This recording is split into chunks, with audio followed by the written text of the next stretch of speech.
ያጠናን ያለነው እንደምታውቁት የዕብራውያንን መጽሐፍ ነው አይደል? ዕብራውያን ምዕራፍ 11ን ያገባደድን ነው አሁን ያለነውና 11ኛው ምዕራፍ ላይ ነን ያለነው። ባለፈው ሳምንት አንዳንድ ነገሮችን አይተናል። ቁጥር 20 እንደው በቃ ይዞናል። ቁጥር 20ን በጣም ወሳኝ የሆነ ክፍል ስለሆነ እሱ ላይ እንትን አድርገናል። ባለፈው ሳምንት ያቆምነው በተለይ የዘፍጥረት ምዕራፍ 25ን ሐሳብ በደንብ አድርገን ካየን በኋላ ነው። ኤሳው በቀይ ወጥ ምስር ብኩርናውን ምን አደረገ? ሸጠ ወይም ደግሞ አቃለለ። እና ለካ ብኩርና ምን ይላል? መቃለል ይችላል። እና የእግዚአብሔር ሐሳብ በሰው ውስጥ ያ የተሰጠው ሰው ሊጠብቀው የሚገባ ነገር አለው። ካልጠበቀው ምን ሊሆን ይችላል? ሊወሰድ ይችላል ብለን ነበር እያየን የነበረው። እና እንግዲህ የዕብራውያን ጸሐፊ ልቡን ለማግኘት በተለይ ምዕራፍ 11 20 ምንድነው ሊል የፈለገው? ክፍሉን እንድታስታውሱት ላንብብላችሁ አንድ ጊዜ። እንደዚህ ይላል 10 እስከ 23 እስከ 22 ድረስ ላንብበው። ያው እሱን ስለሆነ እያየን ያለ ነው። እሱን ላንብብላችሁ። እንደዚህ ይላል። ይስሐቅ ሊመጣ ስላለው ነገር ያዕቆብንና ኤሳውን በእምነት ባረካቸው። ያዕቆብ ሲሞት በእምነት የዮሴፍን ልጆች እያንዳንዳቸውን ባረካቸው። በዘንጉም ጫፍ ተጠግቶ ሰገደ። ዮሴፍ ወደ ሞት ቀርቦ ሳለ በእምነት ስለ እስራኤል ልጆች መውጣት አስታወሰ፣ ስለ አጥንቱም አዘዛቸው። እና እንግዲህ አሁን ምንድነው ያለው? የዕብራውያን ጸሐፊ አድርጎት የነበረውን መነጽር ገጥመን ማየት አለብን። እና ዘፍጥረትን ስናነበው ሌላ ነው ሐሳቡ አይደል? ማለት የሁለት ሰዎች ገና በሆድ እያሉ የሚፋጩ የሁለት ሰዎችን የበረከት ሽሚያ አንዱ አንዱን በቃ ለማጥፋት የሚያደርገውን ነገር ነው የሚያሳየው። ግን ዕብራውያን ጸሐፊ ይሄን ነገር ተረድቶት ምንድነው የተረዳው ነገር? ማለት መጽሐፍ ቅዱስ በነገራችን በጣም ጥልቅ ነው። በእውነት ነው ማወራችሁ። እና እንዲህ ካልመረመርን በስተቀር ወገኖች ሆይ ማደግ ከፈለግን በቃ አይ ነው ያስጠላል። ማለት ደስ ላይል ይችላል። እንደዚህ ቁጭ ብሎ እንደዚህ በጣም ተመራምሮ ምናምን ማግኘት መማር ከባድ ሊሆን ይችላል። ምክንያቱም ዘመኑ ከባድ ስለሆነ ሰዎች የሚፈልጉት ይሆንልሃል፣ ይሳካልሃል ምናምን። አሁን ሌላ ትምህርት ቢሆን ኖሮ ወይም ደግሞ በቃ እንደው ይሄ ሰው የሚሉ ነገሮች ቢሆኑ ምናልባት ቦታ ላይ ይኖር ይችላል አንዳንድ ጊዜ። ግን ጥሪያችን ነው። በቃ ጥሪያችን የሰዎች ህይወት ላይ መስራት ነው። ልክ እነ ጴጥሮስ እናንተ ልትሄዱ ስጋዬን ያልበላ ደሜን ያልጠጣ ዮሐንስ ወንጌል ምዕራፍ 6 አንብቡ። ስጋዬን ያልበላ ደሜን ያልጠጣ ብሎ ሲል ኢየሱስ ሌሎቹ እንደተበተኑት እንዳትበተኑ።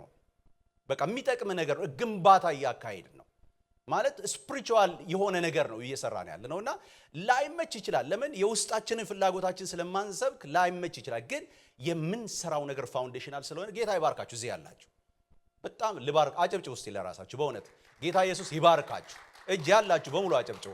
በአንድ ጊዜ በደንብ አድርጋችሁ አጨብጭቡ።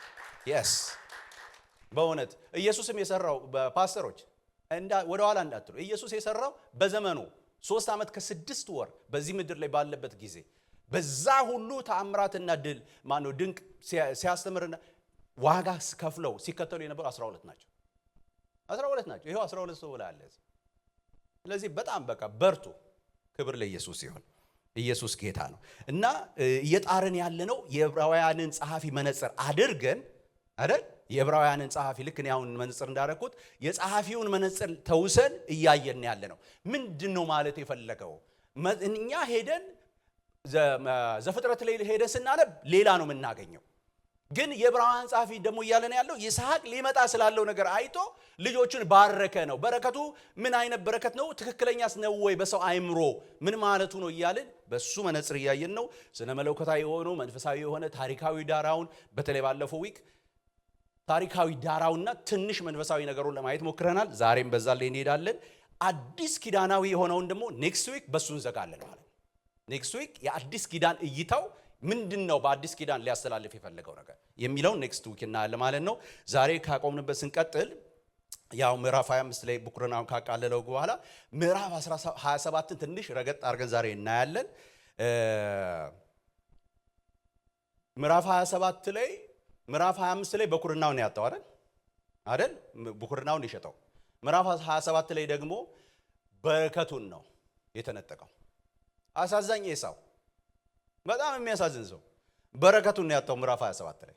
ምዕራፍ 25 በኩርና ነው። አባዬ በኩርና ካጣ በኋላ በጣም ብዙ ነገሮች ናቸው የሚጣጡት አብረው። በጣም ብዙ ነገሮች ናቸው የሚጣጡት እና በጣም ልንጠነቀቅ የሚገባለት ነገር እንደሆነ እያስገነዘበን ነው መጽሐፉ። እኔ አሁን ከጥናት ባለፈ እዚህ ውስጥ በጣም ብዙ ሰዎች አለን እና የእግዚአብሔር ጥሪ ያለብን። እስቲ ጥሪ ያለብኝ በሉ እስቲ። ያ ጥሪ ያለባችሁ። በነገራችን ላይ ጥሪ የሌለበት ሰው የለም። በተለይ እንደዚህ ዋጋ ከፍላችሁ የምትመጡ ሰዎች ጥሪ የሌለባችሁ የላችሁ። ጌታን ነው ማወራችሁ። በቃ የጌታን ነገር የምትፈልጉ ሰዎች ጥሪ እንዳለባችሁ አስቡ። ይሄ በልቶ በልቶ ኖሮ ኖሮ ሞተ የሚል ህይወት አይደለም። በእውነት ወንድሜ ባለፈው አንድ ቀን እዚህ ጋር መሀል ላይ እዚህ ጋር ሲሰብክ አይቼው በእውነት እንዴት የሚገርም ልጅ እንደሆነ ጌታ ኢየሱስ ይባርክ። ጥሪ የሌለበት ሰው የለም። እስቲ ጥሪ አለብኝ በሉ እስቲ። በእውነት ጥሪ አለብን እያንዳንዳችን። እና ባለፈው ዊክ የነገርኳችሁ ነገር እንዳትረሱ። ወደ ጌታ ስትሄዱ ምን ይሆን ይዛችሁ የምትሄዱት? ምን ይሆን? በጣም ልንጠነቀቅ የሚገባ ማለት ነው። እና የኪሳራ ዘመኑን ኤሳው ከአባቱ ዜና ሰማ አይደል? 27 ላይ ስትደርሱ ከአባቱ ዜና ሰማ እና ዜናውን በሰማ ጊዜ የሆነውን ነገር ነው ዛሬ የምናየው። ትንሽ ዜናውን ሰማና የኪሳራ ዘመን፣ እስቲ የኪሳራ ዘመን በሉ እስቲ። ያ ቡክርና መሸጥ የኪሳራ ዘመን ያስከትላል። እና የኪሳራ ዘመኑን አየና ሁለት ነገር አደረገ። ላንብብላችሁ ዘፍጥረት 27። በጣም ነው በዚህ ሀገርኛ ሲነገር አንጀቴን የበላኝ ይባላል በኢትዮጵያዊነት። እና እንደዚህ አለ።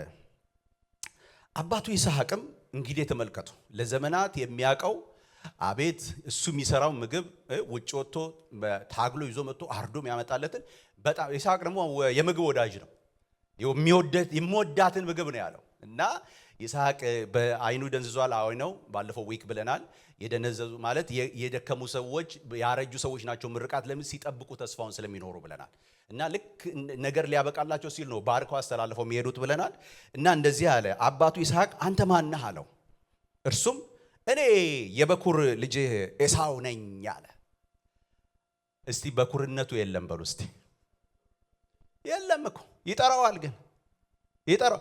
በነገራችን ላይ 25 ላይ ስትሄዱ ምስሩን ሊበላ ሲል ያዕቆብ በጣም አራዳ ነው። ምን አድርጎ ነው የተቀበለው? በምንድን ነበር የተቀበለው? ታስታውሳላችሁ? በምን ተቀበለው ይላል? እስቲ ማልልኝ። አስምሎት ነው። በመሐላ አስሮ ነው የወሰደው። ሰውየው ግን በመሐላ የሸጠውን ቡክርና ያለው እያለ በበኩር ልጅ ነኝ ይላል። የለም አባቴ የለም። በኩርና ከተሸጠ በኋላ አይመለስም፣ በመሐላ ከተሸጠ በኋላ። እና ሰውየው አሁንም በኩር እንዳሆነ ያስባል። እንደው ምን አይነት ሰው ነው? እና እንደዚህ ይላል፣ ልጅ ኤሳው ነኝ ያለው። ይስሐቅም ይላል እጅግ ደነገጠ። ያደነውን አደን ወደ እኔ ያመጣ ማን ነው? አንተ ሳትመጣም ከሁሉ በላው፣ ባረኩትም። እርሱ የተባረከ ሆኖ ምን ይላል? ይኖራል፣ አይመለስም በረከቱ እያለው አይመጣም ተመልሰው። አንተ አንዴ በራስ ችግር ምን ብለህ በረከትህን ምን ማን ነው ቡክርናህን ምን አድርገሃል? ሰጥተሃል። በምን? በመሐላ ሰጥተሃል። ምን ሌል እሱ ተባርኮ ሊቀር ምን ብሏል? ወስዶታል። የዘመን ኪሳራ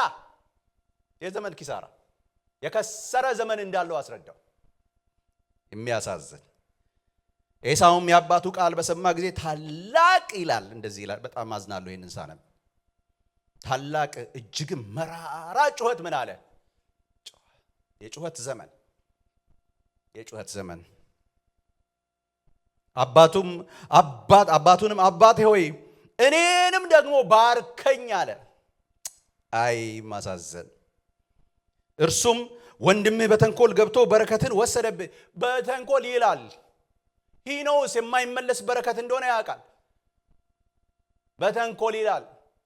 አዎ የሆነ ነገር ሰርቶበታል። ምን አለበት ብኩርናህን ከተንኮል ይልቅ ብትጠብቅ።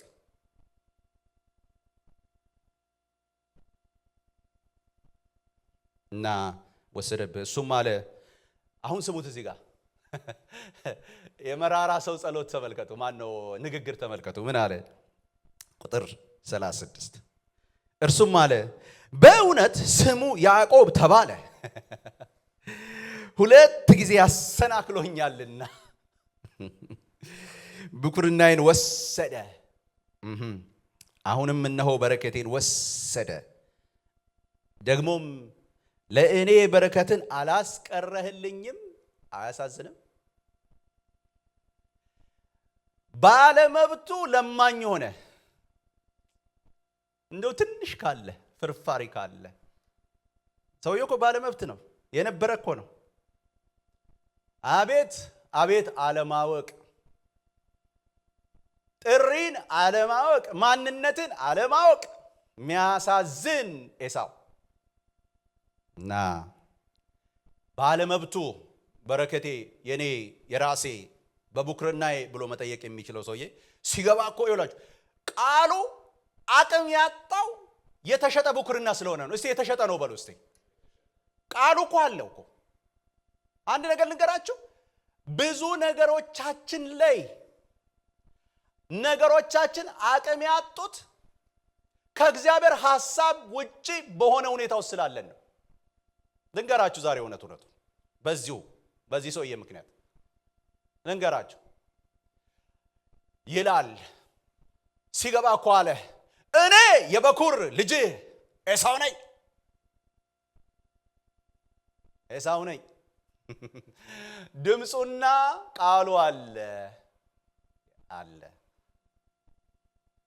የከሰረ ሰው መራራ ጩኸት። እስቲ መራራ ጩኸት በሉ እስቲ። አንድ ጊዜ መጮህ ትችላላችሁ አብሬ ወይ ማለት እኮ ነው። መራራ የሆነ ጩኸት፣ የመረረ ጩኸት። አሁን እኔ እንደማወራላችሁ አይደለም። እርግጠኛ ሆኜ የምነግራችሁ እንዲህ የሚል ይመስለኛል። እያነበብኩ ልበልላችሁ አይደል? እንዲህ ያለ ይመስለኛል። በጩኸት ነው የተናገረው። እንዲህ ያለ በእውነት ስሙ ያዕቆብ ተባለ። በዚህ አይነት ጩኸት ይመስለኛል እየጮኸ ማለት። ምክንያቱም የሄደበት ቀላል ነገር አይደለም አባዬ። የሄደበት ቡክርና ነው፣ የሄደበት በረከት ነው። ሰውየው ምን ውስጥ ነው የገባው ብትለኝ የዘላለም ጨለማ ውስጥ ነው የገባው። ያ ያለውን ነገር ሁሉ ነው ያጣው። እና እንደ ቀላል እንዳትወስዱት። ጮኸ፣ ለመነ፣ አለቀሰ። የለቅሶ ዘመን መጣበት። የለቅሶ ዘመን። ለቅሶኛው ማ ምርጫ ያረፈበት ግን ለቅሶኛ፣ ቡክርና የተቀበለ ግን ምርኮኛ፣ ለቅሶኛ፣ ሐዘንተኛ። አባዬ ነግራቸዋለሁ ወገኖቼ ሆይ እግዚአብሔር ከዚህ ይሰውረን። በእውነት እግዚአብሔር ከሰጠን ነገር ወርደን እንዳንገኝ፣ አገልጋዮች ወርዳችሁ እንዳትገኙ፣ የእግዚአብሔር ቤተሰቦች አትለውጡ፣ ግድ የላችሁም። በሚያልፍ በምስር እግዚአብሔር የሰጠንን ትልቅ ስፍራ እንዳናጣው፣ የለቅሶ ዘመን እንዳይመጣ፣ የዋይታ ዘመን እንዳይመጣ። ብዙ ሰዎች ክርስትናን ቀለል አድርገው በቃ እንደው እንዲች ብትሆን ምን አለበት ከንትና ጋር ብወጣ፣ ምን አለበት ከንትና ጋር ብገባ፣ ምን አለበት ዘመን። የምን አለበት ዘመን አይሰራም። እስቲ አይሰራም በሉ እስቲ ስበኩ ዛሬ ከነ አይሰራም። ለቅሶ አለው ከኋላው። የማይመች አካሄድ ለቅሶ አለው። በነገራችን ላይ ይሄ ሰው አሁን እንደው እዚሁ በሰበር ልግባበት። ይሄ ሰው ምን እንደሆነ ታውቃላችሁ አይደል? መጨረሻ ላይ ያዕቆብ እስራኤላዊ ማለት ያዕቆብ እስራኤልን አሁን ያለችው እስራኤልን በሱ በኩል የእስራኤል ኦፍስፕሪንግ ሲመጣ ያ ምን እንዳመጣ ታውቃላችሁ? ሁለት ዘር አይደል የሆኑት? የሱ ዘር ማን ነው የተባለው? የኤሳው ማን ነው? ኤዶም ነው። ቀይ ማለት ነው ራሱ። ኤዶም ማለት ቀይ ማለት ነው። ሰውየው ቀይ ነበረ። በቀይ ምስር እንትኑን ሸጠ። ቀይ የሆነ ህዝብ ተፈጠረ። እንደሱ አይነት ህዝብ በዘመኑ ሁሉ ከያዕቆብ ጋር የሚዋጋ የከሰረ ሁሌ ተዋጊ ነው ወገኖች። ሰውየው አፈራ። ዘር እኮ ማፍራት አይቀርም። አይቀርም። ግን ምን አይነት ዘር ነው ከተባለ የእግዚአብሔር ሐሳብ ያለበት ነው። ውጊያ የሚዋጋ ብቻ ነው የምትፈጥ በቃ እንተ አባጨጓሬ ይሆናል ማለት ነው። ቸርች ውስጥ ቁጭ ብሎ አባጨጓሬ ይሆናል። ቸርች ውስጥ ቁጭ ብሎ እኮ ነው ከእግዚአብሔር ሐሳብ የራቀ እንደዚህ ነው። ብኩርና ይሸጠ እንደዚህ ነው ወገኖች። እና የዕብራውያን ጸሐፊ እየሞገተን ነው አንድ ነገር አይደል እየሞገተን ነው። እኔ በሁለት አሁን ይሄ ሱታፌ ብየዋለሁ ባለፈው ታስታውሳላችሁ። ዋናው ሐሳብ አለ። ይሄ ሐሳብ የሚነሳበት አሁን እኔ ተንደርድሬ በአዲስ ኪዳናዊ በሆነው ነገር ላይ እያያያዝኩላችሁ ነው። በአዲስ ኪዳን የሆነው ነገር ላይ ይሄ የተጻፈበት ምክንያት አለ። የአዲስ ኪዳን ጸሐፊ ይሄንን ወስዶ የከተተበት ምክንያት አለ። እሱን ኔክስት ዊክ ነው ምናምን ሙሉውን ሐሳቡን እንዘጋዋለን ዛሬ። አሁን ግን ከማን አንጻር ነው እያየን ያለ ነው? ከዘፍጥረት አንጻር እያየን ያለ ነው ማለት ነው። እና ይስሐቅ ያየው ነገር ነበረ፣ አልፎ ያየው ነገር እና አንድ ነገር ላይ ትኩረት እንድናደርግ እፈልጋለሁ ወገኖች። ወይ እኔ በዚህ ውሰዱልኝ። የይስሐቅ በረከት የእግዚአብሔር ሉዓላዊ ምርጫ ያለበት ግን ዘምክንያታዊ ብየዋለሁ። ይሄ ዘምክንያታዊ የሚለው የኔ ቃል ነው እና መዋስ ትችላላችሁ። ዘምክንያታዊ ሉዓላዊ ምርጫ ማለት የእግዚአብሔር ሉዓላዊ ዘምክንያታዊ ምርጫ ነው ብየዋለሁ። ሉዓላዊ ምርጫ ያልኩበትም አለ፣ ዘምክንያታዊ ያልኩበትም ምክንያት አለ። ዘምክንያታዊ ባለፈው ብያቸዋለሁ። ማስገባው ስታፌ ለኛ እንዲመች አይደል? ምክንያቱም ኤሳው የሆነው ነገር ስላለ ከኤሳውም የሆነ ነገር ስለተገኘ አልቲሜት ግቡ ግን የእግዚአብሔር የዘላለም ምርጫ የታየበት ምንድነው? ሲበሉ አንድ ጊዜ በሉ ውስጥ ምንድነው የታየበት? ዋናው አልቲሜት የዕብራውያን ጸሐፊ እንድናየው የሚፈልገው ነገር ምንድነው? የእግዚአብሔር የዘላለም ምርጫ። የእግዚአብሔር ምርጫ ነው ሐሳቡ። የኔ ሱታፌ ደግሞ በዚች ላይ ምንድነው? የኛ ይሄንን ሰዋዊ የሆነውን ማንነትም ለማስተካከል የሰውም ድካም ብኩርናውን የሚሸጥ ሰው ድካም እግዚአብሔር በዘላለማዊ አጀንዳው ቢሆንም ምን ያየው ምርጫ በምርጫ ያየው ነገር ቢኖርም በዛም ሰው ውስጥ ግን ምን ነበረ? ድካም ነበረ። እግዚአብሔር ያየው ነገር ነበረ። ብዙዎቹን ላሳያችሁ ስለምችል ማለት ነው።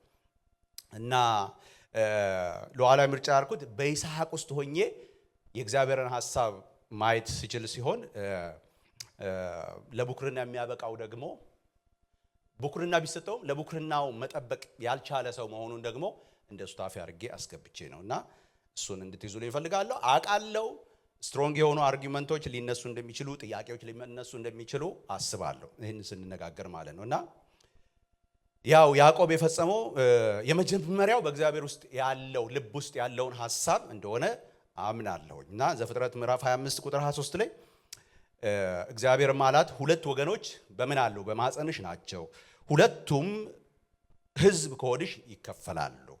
በውጭ ወጥተው ይከፈላሉ ነው እንደሚለው? እንደሱ ነው የሚለው አይደለም። ውጭ ወጥተው ስላልተስማሙ ነው የሚለው አይደለም። በምን ነው የተከፈሉት? ኦልሬዲ በውስጥ የተከፈሉት። ስለዚህ ሕዝብም ከሕዝብ ይበረታል፣ ታላቁ ለታናሹ ይገዛል። ይሄ የእግዚአብሔር ሉዓላዊ ሐሳብ ነው። እና እንግዲህ የሰውየው ልብም የታየው በየት ነው? በዛ በሆድ ነው።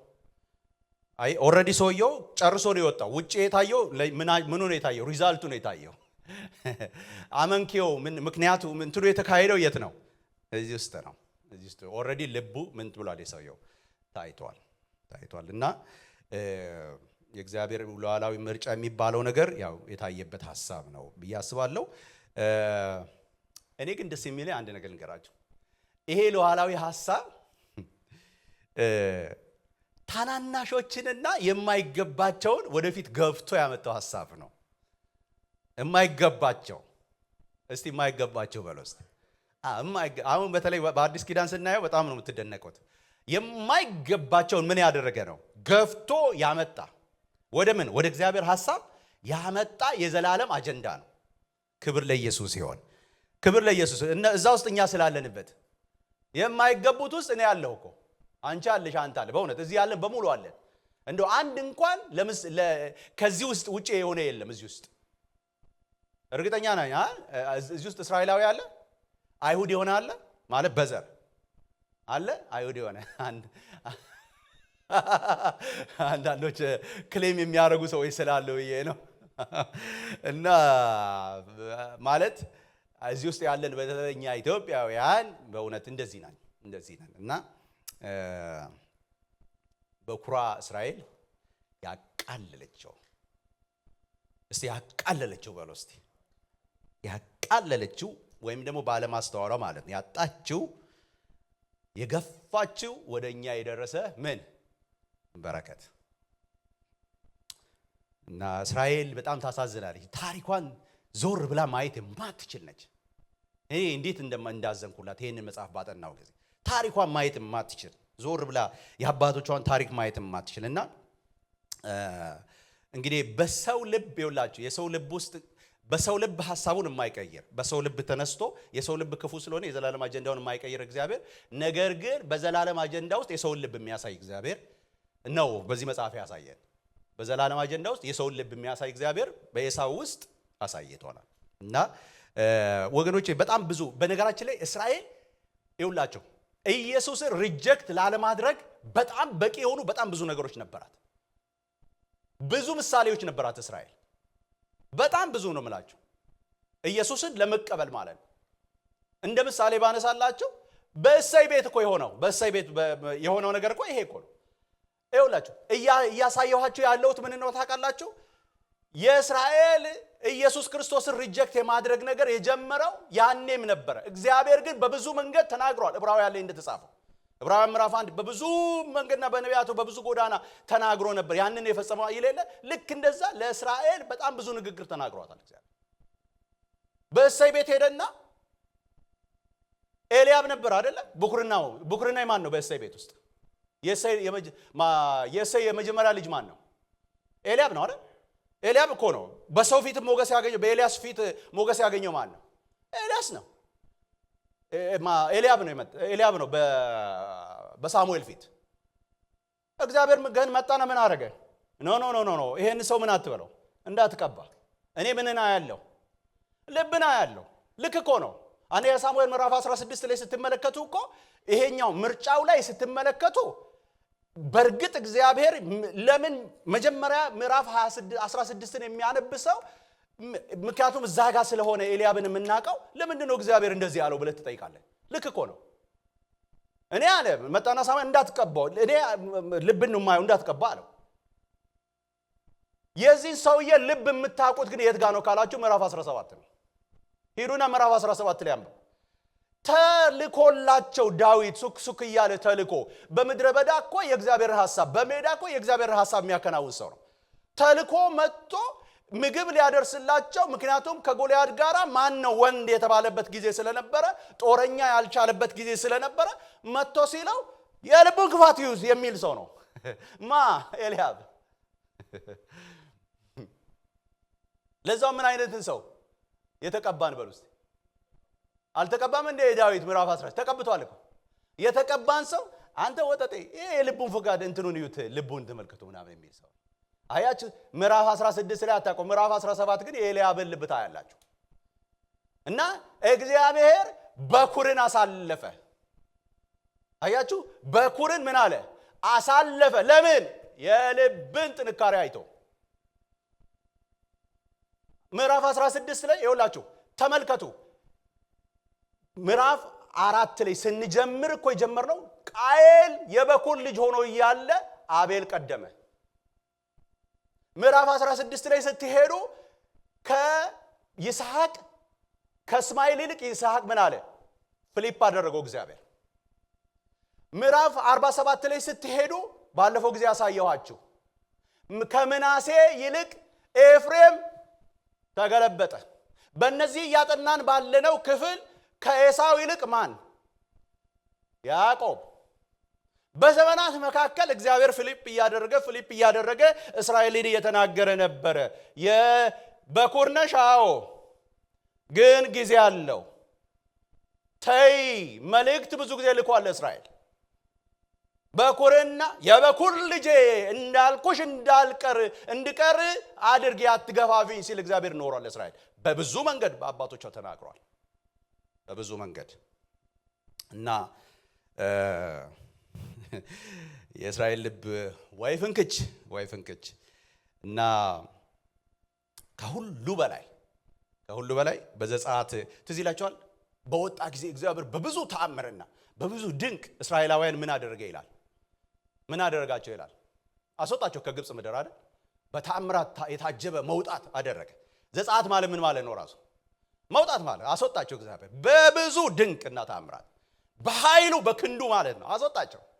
አስወጣቸውና እግዚአብሔር እንደዚህ አለ። ምዕራፍ 13 ላይ ታስታውሱ እንደሆነ ሙሴ አዎ ሙሴ ይሄ ህዝብ የኔ ህዝብ ነው።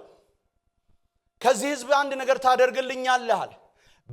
በኩሩንና እንደገና ከምኑ ከሰውም በኩር ከእንስሳትም በኩር የሆነውን ነገር ለኔ ምረጥልኝ፣ ለኔ ለይልኝ። ለምን? ለኔ ያስፈልገኛል፣ ለኔ ያጥንልኛል፣ ለይልኝ አለ እግዚአብሔር። ምርጫውም ቀጠለ፣ ህዝቡ መንገድ ቀጠለ።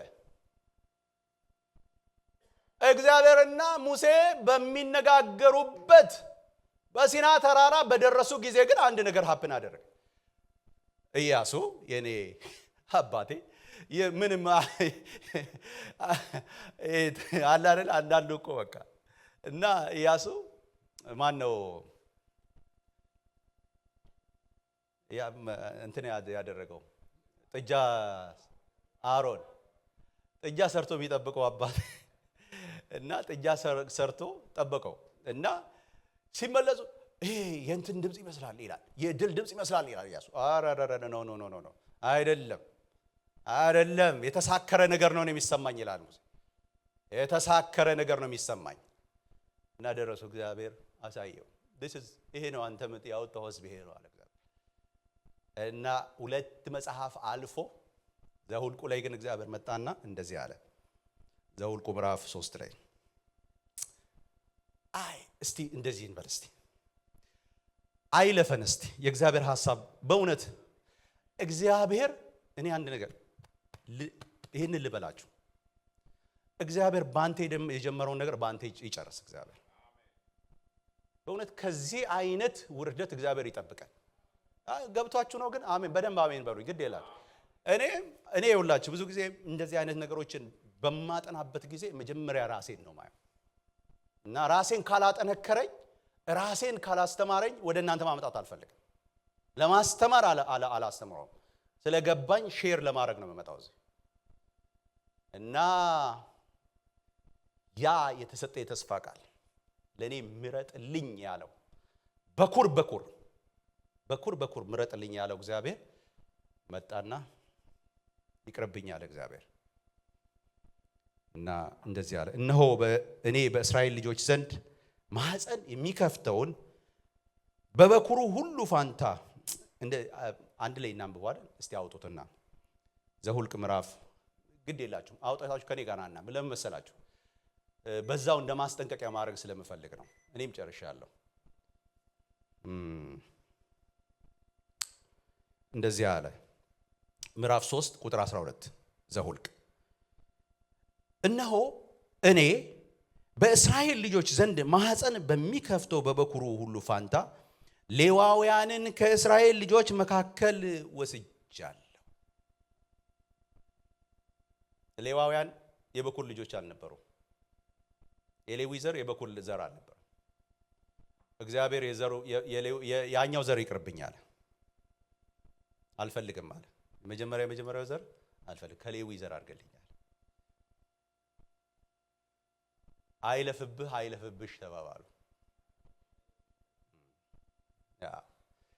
እግዚአብሔር የሰጠን ነገር እንዳያልፈን